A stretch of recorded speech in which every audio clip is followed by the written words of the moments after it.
What is that cracking sound in your joints?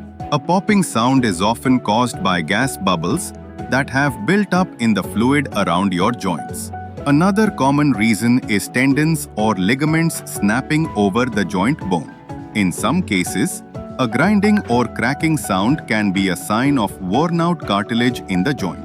If the sound comes with pain or swelling, it could be a sign of a more serious issue.